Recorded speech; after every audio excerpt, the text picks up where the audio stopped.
Cour constitutionnelle, juge baza au-dessus de la loi. Hein? Baza au-dessus de la loi. Loi et kangara mutunyo surtout. Tout le monde, il faut se soumettre à Namibeko. Beaucoup ne jamais que ceux qui vont corrompre, il faut l'accès à mis sur bateau qui va corrompre. Attaque tout le monde, va monter Mamabé. Na ba voix na ye, aza même pas na droit convaincre té. Et donc o ezopesa nga pas c'est ça que cour yo ka soni. Ezobeba sa réputation à Congo, ezobeba sa réputation à mboka, image ya mboka ezobeba. Pour eyo ka soni etika ko sala soni et corriger ba erreur na bango, bazongisa mibeko, bazongisa ba député na ba place na bango. Ntinga yibi voix ya mutu te. Papi Pungu, je connais Papi Pungu na circulaire ba bureau de vote. Papi Pungu azwa quitté. Na tikala kokota na bureau de vote moko te na yoka Papi Pungu. Na yebi Papi Pungu na église na Kasavubu a sollicita église wana e soutenir ye, Papi Pungu ba soutenir ye te. A futa même pas ba témoin na été, na yebi ba soeur nanga, na ba frère nanga ba soutenir Papi Pungu, azala ki voter même pas te. Na Kasavubu premièrement et pas nanga na base nanga. Ba voter Papi Pungu te. Mais naza étonné ko Papi Pungu ba remplacer na Tingi. C'est vraiment soni pour Mboka. Et là, on a aussi la juge bayoka soni. Intérieur, il y a cour, il y a la possibilité de mettre en place une chambre spéciale pour réexaminer les cas wana ya mike wana. Notamment les cas wana ba erreur matérielle, les cas wana ameka un peu rectifier pour que kimia et korakozo na kati ya Kinshasa par rapport à base de député. En tout cas pour la leader ya biso akoza la réhabiliter. On a erreur matérielle très grave.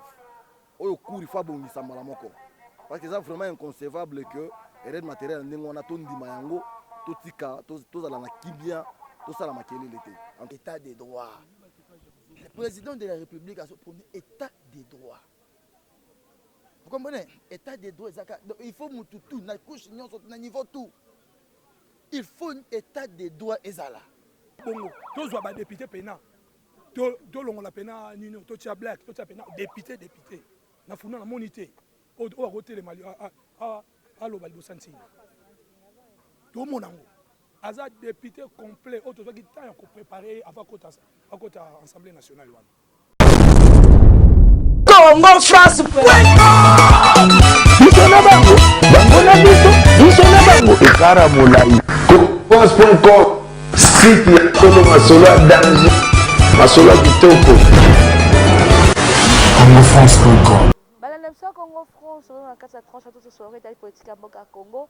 Et tout ça en direct, il y a cour constitutionnelle, tu es qui marche à la Mouka, et qui les l'homme, le lobby était annulé parce que juge président il y a cour constitutionnelle, il y a qui bango lobby, à lobby était barokoti ça. La moi évaluation, changer ma cambo, balandelana vis-à-vis à ba erreur et salami mingi. Mettons bango bazolo ba erreur. Kaka bango moko au moins à 1h 2h ba publier l'autre là lito la muki to na ki makambo la muka mais na moni te na yoka ba invalider moi na mboka tingi pululu ba ekocha moi na mboka to ebi Papi Pungu aza ligue de jeunes ya PPRD ba ekocha na kiti oyo to ebi tingi pululu moto abundeli mboka selemba wa abundeli funa ache ba école ofele zo sunga ba boti mais le za vraiment pas si mingi to na nana mayo école kalo na kata cour constitutionnelle après to pese la bino na suka. C'est Yamba Junior, dans un cadre de la Ligue des serviteurs, ONG à Honorable Ntsing Mpululu, na Funa. En tout cas, papa, plus de 2500 personnes au Nyonso Monio et Bayawa, ils ont réclamé retour à Honorable Nabango et Bavotaki, Honorable Ntsing Mpululu. Retour parce qu'il y a de cela des jours yango yo to moni na ba information ba lobi ke ba invalider yango moni bana ya funa ba yena cour constitutionnelle pour que cour constitutionnelle atala makambo na ndenge sengeli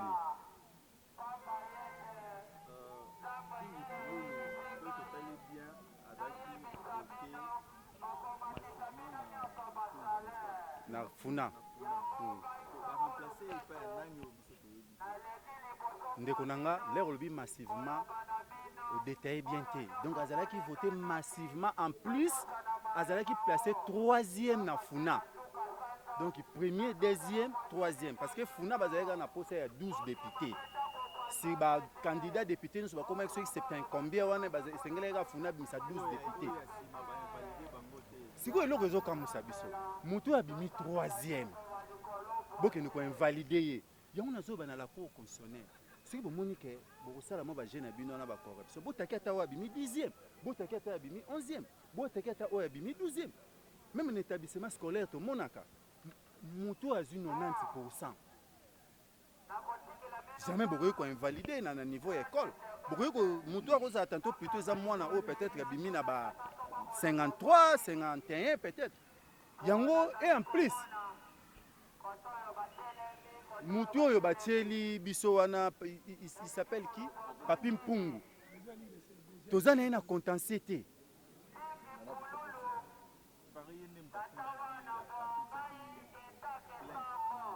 Non, on a fait sa précision. Requête introductive. La contentieux électoral, on a une requête numéro 285. Où ils ont opposé, c'est-à-dire requête à Papi Mpungu. Ils ont opposé PPPD la dynamique de l'opposition. On a une requête où on a des années, c'est-à-dire Papi Mpungu, PPPD a attaqué la dynamique de l'opposition Ndombazi. Il avait des preuves. Non, on a attaqué Ndombazi. L'année n'a pas Papi Mpungu a attaqué Ntingi Pululu te. La contentieux électorale. Est-ce qu'elle a attaqué Bissoté? On a bien attaqué la dynamique de l'opposition. Alors, ce qu'on suit, disposition à Réouana, tant que bazo bandakuna, bazo énumérer nan requête introductive wana na suka nango, ne ba ko insérer combo ya singi pulu na kati. Yango to senga na cour que ameka ko rectifier erreur matérielle wana. Je suis très content parce que pression batu batie ya ba base ba député.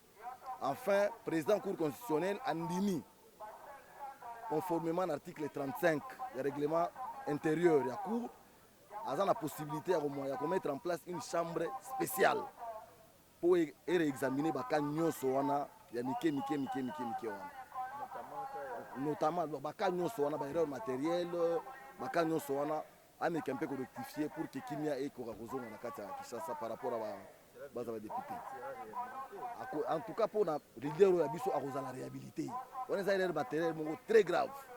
Au cours, il faut que parce que c'est vraiment inconcevable que les matériels sont en train tout ça la kibia, tout ça la maquille l'été. En tout cas, bon sérieux, espérons. Il n'y avait pas contentieux entre Papi Mpungu et Ntingi Pululu. Papi Mpungu a attaqué la dynamique de l'opposition. Or, Ntingi Pululu a dans la DOT. A dans la dynamique de l'opposition, il y a dans AAB. Vous voyez bien, il y a dans AAB, plateforme AAB. Mais on est toujours le bâti. Toujours comme moi. Donc, dispositif sur l'Italien, on va énumérer que non, PPPD contre la dynamique de l'opposition. Na souka nango, va insérer comme matin. Tu comprends un peu l'erreur matérielle salimiana. Il faut pas bonser le quoi. Dès le biso to sengia, tu es au Makele na cour constitutionnelle, tu interpeller bango que non base nyonso ya honorable Ntingi, ba sepelité. Imagine toi mon toi troisième na Funa. Ozu Molière abimeki premier, deuxième, Tozu Christelle Wanga troisième les alliés. Bandomba Joana ba soki moto asuka soki avant dernier. Donc au monde maman vous aura troisième bolongo lié. Boki cha moto en tout cas ça l'a raté. Parce que moto est capable, il est déjà capable ya kobima député provincial. Donc avant nous c'est na provincial et la ndaki na nuna national na kosangisana banani ba commune nyonso o evotaki wana abimi malamo troisième. Na ba voix ebelé. C'est un peu dans le sens où on a un directeur de la campagne époque wana. Tant que ça la compilation, il y a ba PV nyonso. Moto va remplacer la place na biso dans la ministre PV on a za na musiko. En tout cas, on a été à ta 20e été. On va demander aux voix. On a premier on a tolobi Molière. On a PV naïe. Aïe bagi déjà que premier, deuxième, troisième, ils ont mis tout wana. Ce que Tony Christelle voit on a PV naïe. Batu na bino soki moto a remplacé Ntingi. Avant de courir apparaître dans la PV wana. Azo mon entend on a raté. C'est le moment où vraiment il faut court à laver image naïe. À laver vraiment image naïe. Parce que ma comme Sony, il y a une Union européenne. Les pays occidentaux, babandi deja kolobela yango babikembe barea boye ekopelisa nini moto na mboka bameka mpe korevoir eloko wana kozala vraiment bien balave image ya cour oyo eza mpena kitoko makasi nde eloko tosengi yango wana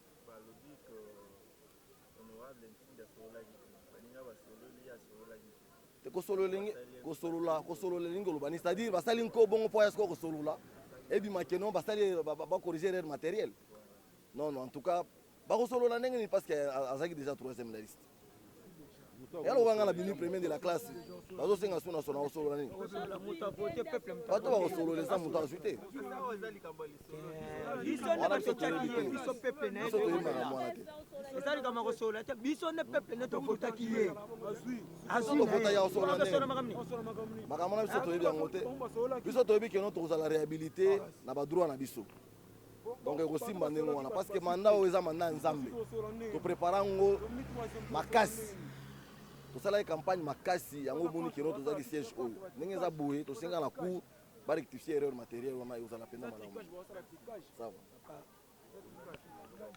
En tout cas naza na confiance ya la cour na na confiance vraiment ya cour constitutionnelle omoni cour constitutionnelle eza maire en plus cour constitutionnelle ya mboka na biso nga nayebi yango eza très bien répété nasepelaki mokolo ya lobi ntango toyaki même bango moko bacadre ya cour constitutionnelle bareconnaîtraki yango en tout cas bazalaki même surpris ya komona bon baprometaki biso ke en tout cas ça ira honorable na micho tozo aza na kati donc wana aza na funa ndeko na nga bavotaki ye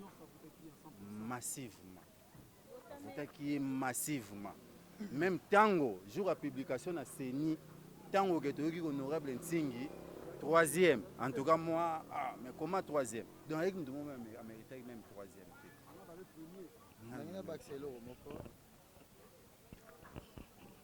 biso toza base honorable Ntingi Pululu funa mobimba evotaki nalobi boye c'est une obligation nabi bien c'est une obligation pour la cour constitutionnelle de revoir décision na bango sinon eloko bazoluka ba créer bakobeta ba masasi bakotinda nyonso tout bakosala tokosala yango nous sommes prêts et nous sommes déterminés nazolo bango avec beaucoup de colère nous sommes prêts à kosala n'importe quoi jusqu'à ce que Ntingi Pululu cerveau plutôt sera réhabilité na droit na ye. Comment se fait-il Mouto à attaquer Binoté et directement Bino bozo ko invalider en faveur ya Moutou Moussous. Ah, il y a problème nani? Ah, ça problème par rapport à ni. Non, l'honorable Ntingi Pululu, moi je comprends tout ça. Je comprends ma manœuvre surtout wana. Je comprends ma manœuvre surtout. Vérité na ye ne bazo se pila na ngote. Il a toujours bien dit au chef de l'État. Alors qui chef de l'État, avant qu'on nomme Moutou, il faut tenir compte ya passé na ye. Vous comprenez? Tala, toza na besoin te ya ba n'importe qui na mboka oyo. On a tout vu na mboka oyo. Je dis bien on a tout vu. Et comme on a tout vu na mboka oyo, toza na besoin de changement. Vous comprenez? Toza na besoin de changement. Il faut quand même que comme on a un niveau, il y a que sokola cerveau. Vous comprenez? Ba benga ga cerveau pichu pourquoi? Parce que aza mutu amaye, ba benga nganga mayele. Aza n'importe qui. Il a comme député, député, azangi programme, azangi plan d'action, azangi lo. Non. A comme député déjà, azangi déjà na plan déjà bien préparé. Vous comprenez? Il y a des députés à Lugara te. Aza déjà na nyo surtout ya ye. Oh ça bongi ça qui tant on a comme député na kosala boye, na ko na bango boye, na ko memana bango boye. Ta papa, tous on a besoin d'état de droit. Le président de la République a pour état de droit. Vous comprenez? État de droit, il faut tout, na couche na niveau tout. Il faut un état de droit ezala. Cour constitutionnelle, juste au-dessus de la loi. Hein? Au-dessus de la loi. loi ekangaka mutu nyonso tout. Tout le monde il faut à se soumettre na mibeko. Beaucoup lakisa jamais que ceux qui ba corrompre yo, il faut lakisa on a mis sur bato qui ba corrompre ngai atakutango bazala motema mabe. Des chambres différentes. Ou dans chambre mususu dans chambre mususu. Yo zo muta chambre wana, même na chambre wana na arrêt o eza yete. Vous comprenez? Des sacs nino. Tu tangelanga ba oyo baza. Soki ntinga bimi parmi les 500 députés soki a classé ntingi 20e maza motema mabe. Tout le monde. Tout ça maintenant to landaka parlement ndenge zoleka. Bato to préparer pour na lobby ya Congo wana. Pour ani mboka na biso za laka soki mutu aningo sala malamu yete. Tozwa ka ba anti-valeur au président de la République aboya. Nenga za bongo, tozwa ba député pena. To longola pena nino, to tia black, to tia pena député. Na funa na monité. O côté les mali a lo balbo santinga. To monango. Aza député complet, autre qui t'a préparé avant côté Assemblée nationale. A même coup constitution punitive pour nazala nango. Ba yebi yango bien. Alanda ngo tinda pesa ngo na mandé utole ka parlement ba vandela ngo. Aloba ki kenga mona landa constitution ngai. Pour l'intérêt ya peuple. Ndeka aloba ka vivre pour les autres. Ndenge moko na idéologie ya qui se dit autre qui nango le peuple d'abord. Yé aza vivre pour les autres. Nous à côté dans parlement, FCC, cash, opposition, yé kuna makambo na ezati. Yé souci na yé peuple. Makambo te, yé pas za muta FCC, yé muta za mutu, bango na bango babundi wana yango te. FCC ou pas mettre luka bato, o baza dini ya ko diriger mboka.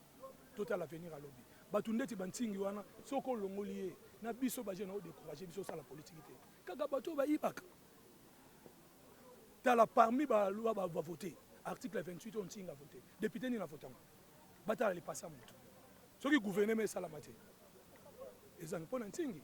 Ko pesa to longola no ki mutema mabe ku te so bi mutema ba lobi mabe na lobi kindo ki wana bani basala. Biso tant to votaka ntingi les 30 les 31 qui ça mobimbe ba déjà ki ntingi ba voter makasi. To kenda ba commune mususu ntinga zali na funa mais na kena moamba. Bazo tuna bazo benga biso ntinga apostile wapi ezo kamusa biso opona bino ata mutu asuka te mutu ayebana kite. Merci appelé autre Baksa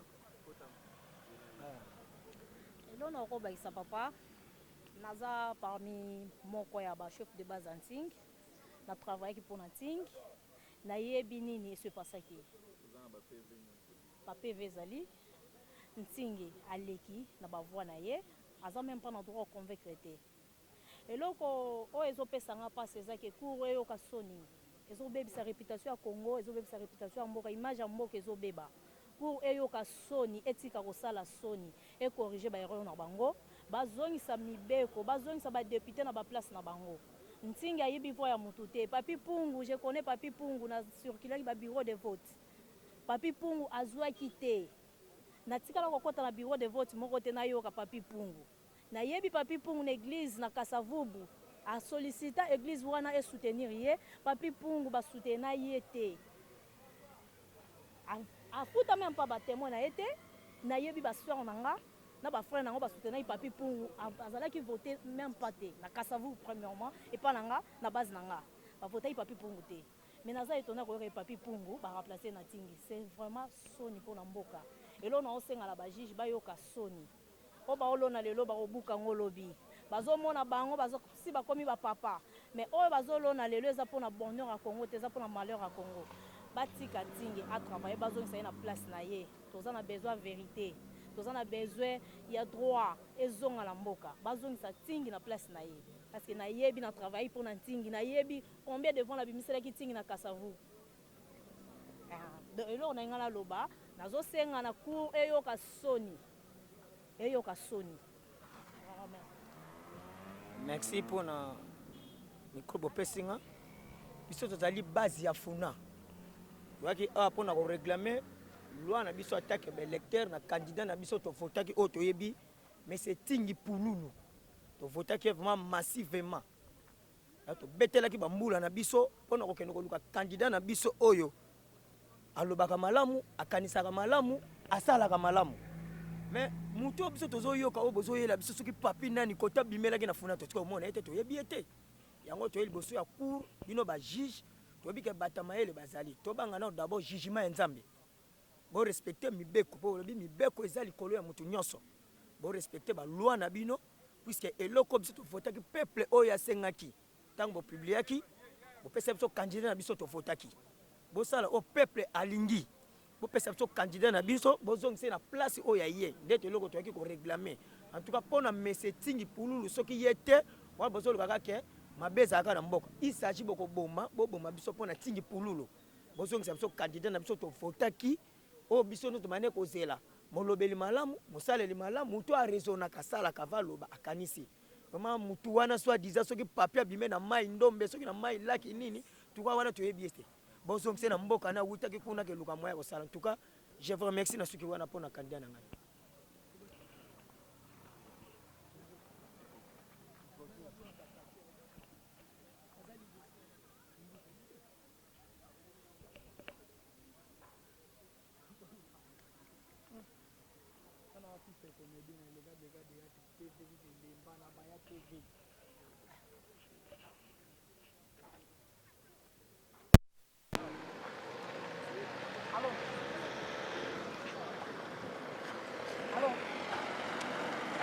On appelle maintenant à venir.